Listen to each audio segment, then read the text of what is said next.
little while ago, Terry took me through the key elements of slow riding, which is critical. If you can ride slow under control, he told me you could ride fast under control. It's the same things.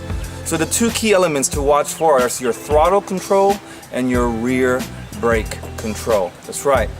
So let's get Terry onto this and see how it's done. All right, so what I want you to notice first of all is listen to the engine. It's not revving high, is it? Then watch his right hand. That's the front brake. Is it touching it? No, it isn't. Then watch his right foot. As he's riding the rear brake the whole time. And this is a perfect demonstration. I'm walking very slowly here of how you can ride in control slowly in the city. Another point to keep up. Keep your chin up, eyes forward. Don't look at the ground in front of you because that's where you will end up. Those are his words. But that makes sense, doesn't it? But look, we're just strolling and cruising and he's under control.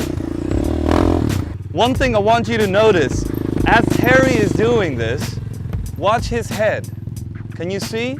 As he's turning, he's literally looking to where he wants to go. Now I know for most of us, we look to where the bike is going. He's not, he's looking to the left. I've tried it and trust me, it makes a huge difference to being able to just flow with your motor. It's great.